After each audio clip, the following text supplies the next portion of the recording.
आप लोगों को थोड़ा सा प्यार हुआ है, थोड़ा है बाकी सॉन्ग तो याद ही होगा। थोड़ा सा प्यार हुआ है, थोड़ा है बाकी। उसमें एक एक्ट्रेस थी समीरा रेड्डी, जिसने आगे चल के रेस एंड दे धनाधन जैसी मूवीज में वर्क किया। बट क्यों सडनली वो बॉलीवुड से गायब हो गई? क्यों बॉलीवुड में उनको बॉडी शेम किया गया? क्यों तेलुगु सिनेमा में अफेयर रूमर्स की वजह से उन्हें तेलुगु मूवीज छोड़नी पड़ी? एंड क्यों उनकी प्रेगनेंसी और उनके पोस्टपार्टम डिप्रेशन ने उनके करियर को डिस्ट्रॉय कर दिया? तो in this video we'll talk about Sameera Reddy's career and why she left Bollywood.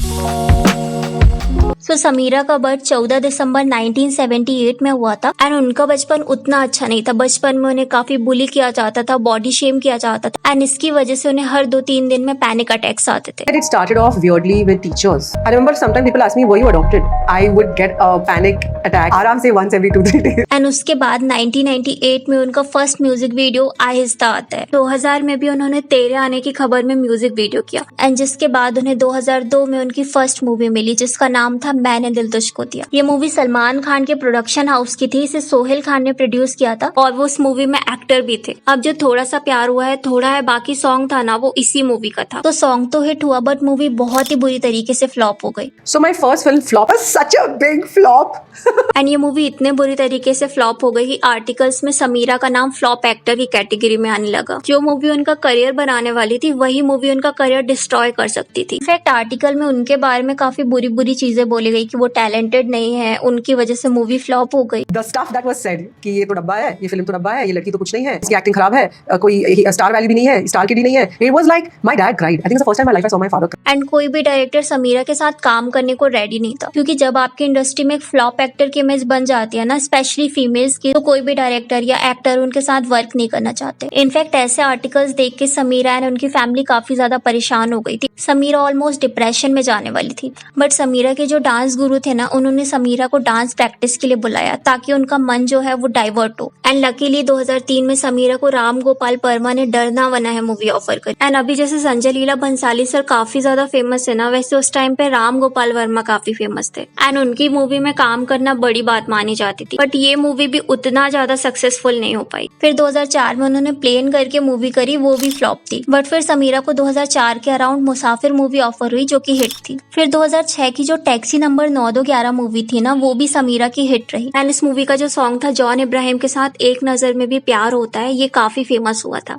एक नजर में भी प्यार होता है, ने सुना है। फिर 2006 से 2010 तक समीरा ने कुछ हिंदी, तमिल, तेलुगु, मलयालम, इवन बंगाली मूवी में भी वर्क किया। अच्छा, 2006 के अराउंड समीरा के साथ एक कंट्रोवर्सी हो गई थी। तो ये कंट्रोवर्सी बॉलीवुड में नहीं बल्कि तेलुगु सिनेमा में हुई। तो हुआ ये था कि समीरा ने साउथ के फेमस एक्टर JR/NTR के साथ 2 मूवी करी, which is Narasimhudu and Ashok. And back to back 2 movies करने की वजह से मीडिया में काफी सारे आर्टिकल्स आने लगे जिसमें ये बोला गया कि समीरा एंड NTR डेटिंग कर रहे हैं। एंड ये जो न्यूज थी ना, ये 2006 के टाइम में काफी ज्यादा वायरल हो रही। अब आप लोग बोलोगे मूवी इंडस्ट्री में ऐसे रूमर्स तो आते ही रहते हैं, right? I agree. And Sameera अपनी मोस्टली मूवी में बोल्ड रोल भी करती थी। दिक्कत ये थी कि समीरा की जो फैमिली थी वो मिडिल क्लास थी एंड हमारे रिलेटिव्स की, जैसे समीरा के जो रिलेटिव थे वो भी समीरा के फादर से क्वेश्चन करने लगे। ऑल्सो इससे क्या हो रहा था कि समीरा की इमेज पे भी फर्क पड़ रहा था। तो समीरा ने अपने तेलुगु करियर से ज्यादा अपनी सेल्फ रिस्पेक्ट को priority the and in rumour को शट डाउन किया एंड ये डिसाइड किया कि वो अब तेलुगु सिनेमा में कभी वर्क नहीं करेंगे। एंड फिर 2006 के बाद कभी हमें समीरा तेलुगु मूवी में देखने को नहीं मिली। एंड देखा जाए तो तेलुगु सिनेमा एक ह्यूज इंडस्ट्री है एंड उससे लीव करना एक एक्ट्रेस के लिए काफी बड़ी बात होती है। काफी बड़ी बड़ी एक्ट्रेस, चाहे वो इलियाना हो, चाहे वो आसिन हो, फिर तमन्ना या समंथा, वो साउथ से ही आई है। एक रास्ता तो समीरा ने खुद ही बंद कर दिया था, अब उनके पास बचा था बॉलीवुड एंड तमिल सिनेमा। तो 2008 में बॉलीवुड में उन्होंने OG रेस मूवी करी जिसमें वो अनिल कपूर जो की डिटेक्टिव थे उनकी असिस्टेंट बनी थी। एंड आप लोगों को दे दनादन मूवी तो याद होगी, हालांकि ये मूवी इतनी सक्सेस नहीं हो पाई थी एंड समीरा उसमें सेकंड लीड थी, बट ऑडियंस को ये मूवी अभी भी याद है एंड आप लोगों को जरूर समीरा का कैरेक्टर उसमें पसंद आया होगा। फिर 2010 के बाद ना मोस्टली उन्होंने मल्टी स्टारर मूवी करी एंड अपने स्टार्टिंग के करियर में भी उनके ज्यादा इम्पैक्टफुल रोल नहीं रहते थे क्योंकि मोस्टली मूवी में वो मेन लीड नहीं रहती थी, या तो मूवी मल्टी स्टारर रहती थी या फिर हीरो का ज्यादा रोल रहता था। इस वजह से उनकी जो फेस वैल्यू थी ना वो उतनी नहीं थी, इस वजह से ऑडियंस भी उन पे कम फोकस करती, ऑडियंस भी उन्हें ना भूलने लगी थी। एंड ये ट्रू भी है। आज हम में से कितने लोगों को समीरा याद है? सभी को अमीषा, समीरा, करीना, अमृता, आसिन तो याद है, बट विपाशा समीरा को आज बहुत ही लिमिटेड लोग याद रखते हैं। इनफैक्ट समीरा ने अपने एक इंटरव्यू में बोला था कि साउथ की जो ऑडियंस है ना वो ऑलवेज उन्हें याद रखेगी, बट जो बॉलीवुड की ऑडियंस है वो एक पल में उन्हें भुला देती है। South's industry for me has been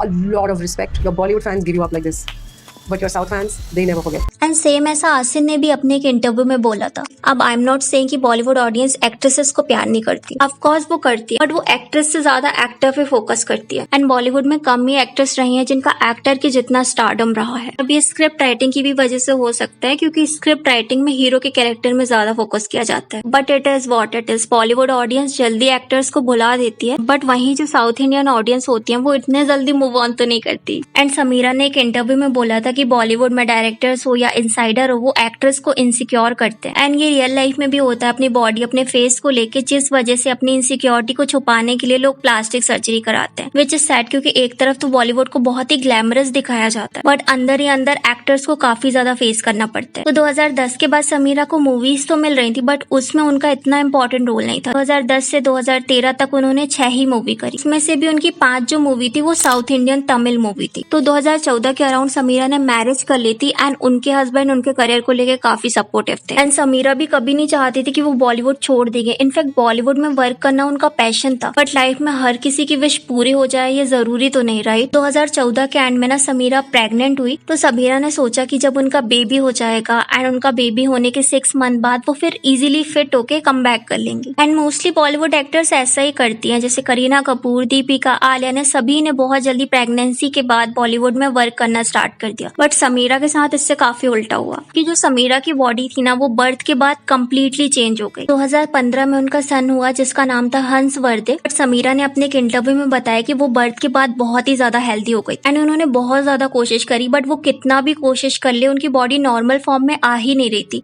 I'll be able to pop that baby out. I will take 6 months and then I'll come back and I'll be like, yeah, ये तो कुछ नहीं है भाई. By the time I gave birth, I was 105 kgs. Okay. And I was not prepared for what happened. Yeah. Because when Hans came out, I could not recognize myself. And we all know looks and body size Bollywood में काफी matter करता है। And आपने बॉलीवुड में healthy actress को बहुत कम ही देखा होगा, सभी मोस्टली स्लिम एंड गोरी रहती है, जिस वजह से समीरा को मूवी नहीं मिली। एंड वो मूवी में वर्क करने का सोच तो रही थी, बट कोई भी डायरेक्टर उन्हें अप्रोच नहीं कर रहा। एंड सेकंड, उनको प्रेगनेंसी के बाद पोस्टपार्टम डिप्रेशन भी हो गया था, जिस वजह से वो फिजिकल के साथ साथ अपनी मेंटल हेल्थ दोनों से डील कर रही थी। एंड ये जो पोस्टपार्टम डिप्रेशन है इसे इंडिया में काफी अवॉइड किया जाता है। ये बोला जाता है कि हमने बच्चे नहीं किए, क्या तुम थोड़ी ना अलग हो। इनफैक्ट काफी सारी वुमेन्स को तो नॉर्मल डिलीवरी के लिए फोर्स किया जाता है, विच इज सैड, क्योंकि पोस्टपार्टम डिप्रेशन बहुत ही serious mental health condition. And इस चीज का सही वक्त में ध्यान नहीं दिया ना तो इन फ्यूचर वुमेन्स को मेजर डिप्रेशन का रिस्क रहता है। बट समीरा ने कहा कि उनके हस्बैंड उस टाइम पे काफी सपोर्टिव थे एंड वो बहुत लकी है। सो 2024 में समीरा की लास्ट मूवी आई थी विच इज नाम। आई मीन मूवी का नाम ही नाम है, जिसमें उनके अपोजिट अजय देवगन थे। बट ये जो मूवी थी ये 2024 में नहीं बनी, बल्कि 20 साल पहले 2004 या 2005 में बनी थी, जिसे 2024 में रिलीज किया गया था। टेक्निकली देखे तो समीरा ने 2013 के बाद बॉलीवुड एंड साउथ दोनों ही छोड़ दिया। ऑफ कोर्स वो छोड़ना तो नहीं चाहती थी, बट उन्हें छोड़ना पड़ा। बट आसिन की तरह वो बॉलीवुड या सोशल मीडिया से कम्प्लीटली गायब नहीं हो गई, बल्कि उनके हमें पॉडकास्ट देखने को मिलते हैं, काफी सारे इंटरव्यूज देखने को मिलते हैं। इवन वो अपनी सोशल मीडिया में भी काफी एक्टिव है। एंड अभी भी वो पहले की तरह नॉर्मल बॉडी शेप को अचीव नहीं कर पाए हैं due to hormonal disbalance. But आप अगर उनका इंस्टाग्राम प्रोफाइल चेक करोगे तो आपको काफी पॉजिटिव वाइब आएगी। एंड इंस्टाग्राम में वो बॉडी पॉजिटिविटी को काफी प्रमोट भी करती है। ऑल्सो वो अपनी मदर इन लॉ के साथ बहुत ही फनी रील्स अपलोड करती। आपको उनकी फैमिली बिल्कुल हमारी तरह हैप्पी लगेगी। एंड उनके हस्बैंड ने भी उनकी इस जर्नी में उन्हें काफी सपोर्ट किया है। उनके 2 बच्चे भी हैं और उनकी बहुत हैप्पी फैमिली है। ऑल्दो उनका मूवी में कमबैक करने का सपना तो पूरा नहीं हुआ, बट वो हैप्पी है अपनी लाइफ से। So what are your thought about Sameera Reddy's career and her sudden break? Let me know in a comment. And next किस एक्टर के बारे में वीडियो चाहते हो मुझे कमेंट करके बताओ।